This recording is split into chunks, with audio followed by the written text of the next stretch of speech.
Diddy is not yet off the hook after reports about the settlement made the rounds on the internet, and it seems like it didn't benefit the rapper at all. By the looks of it, the settlement was done without any NDA signed, so it means Cassie can freely talk about the lawsuit and its details without any restriction. Lawyers, I don't know a single other lawyer who's seen a suit settle the next day. Maybe you have, Rachel, but no. I've never seen that happen the next day. Okay, I think we can all agree that a tell-all book is on the way. However, more details about the settlement are being revealed, and because of this, people collectively agree that it's too early to say the mess between Cassie and Diddy is over. This is a civil case. It was resolved. Could Diddy still face some criminal charges? I mean, the allegations were, frankly, quite serious. So what exactly happened after the settlement? Let's find out.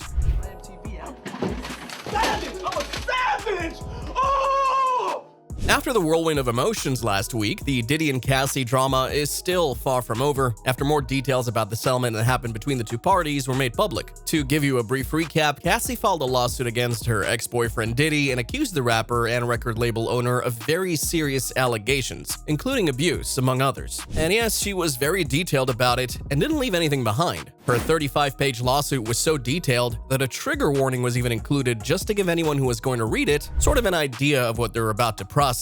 Despite the avalanche that it brought, what happened next caught everyone off guard. This was after Cassie decided to settle the lawsuit one day after she filed it. Of course, it got everyone thinking, since her allegations weren't exactly small. A lot of people believe that the lawsuit was enough to end Diddy's career. Diddy and Cassie settlement? Well, you want to talk about it, grab your snacks, let's go.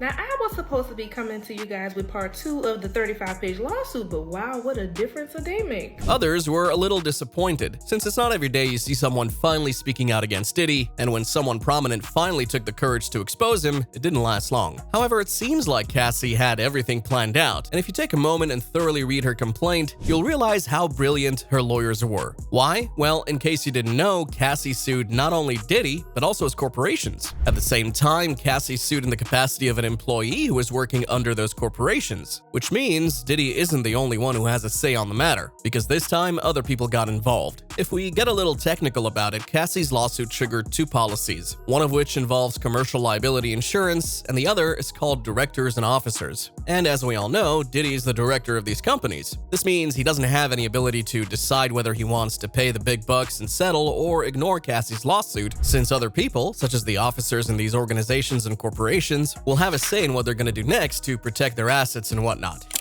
What happens then is it takes away Puffy's ability to settle. It's not his choice no more. So it's no longer personal accountability, it's his organization. It's his organization. So when people ask what happened and why Diddy settled, this might be the best answer to their queries. However, this is only the tip of the iceberg, because while there are people who think Diddy was left with no choice but to settle, there is another part of the population that thinks Diddy forced Cassie to settle in a desperate move of damage control. Immediately giving you the money and avoiding depositions and hearings and a single day in court. I feel like we don't even need legal expertise to figure out what our common sense tells us there. And guess what? 50 Cent is one of them. In fact, he had been trolling his rival since the lawsuit was filed. But let me tell you, he wasn't being subtle about the shade he was throwing. He posted saying, LOL, he paid that money real quick. He should have done that before the sharks saw the blood in the water, and here they come in 5, 4, 3, 2, 1, every woman he put his hand on. Now tell me he wasn't talking about Diddy and the settlement that happened between him and Cassie. 50 Cent first called out the rapper on the day the charges were made, posting on Instagram that Combs was out here looking crazy as an MF. And everyone was actually expecting something from the rapper, since we all know he's not very fond of Diddy in the first place. Going back, more speculations about the settlement made the rounds on the internet, and by the looks of it, a lot of people were kind of curious about what happened. And then there's also talk about how Cassie might have settled without the need to sign an NDA, since everything happened so fast. But what does this mean? Well, for starters, NDAs are legally binding agreements between parties that guarantee the confidentiality of particular information. And while NDAs go by many different names, including confidentiality agreements, confidential disclosure agreements, and proprietary information agreements, they all have one thing in common. Once an individual signs an NDA, they're not permitted to discuss any information protected by the agreement with any non-authorized party. This means that if Cassie didn't sign an NDA, she's allowed to talk about the details about the lawsuit during interviews and such, but no one really knows. knows? She might have signed one without the public knowing. But one thing is for sure, more people will start making a move, especially after they saw how Cassie's lawsuit literally shook Diddy. Have you seen the photos of him after the lawsuit was filed? He was looking extra stressed and shaken after Cassie dropped her bombshell of a lawsuit.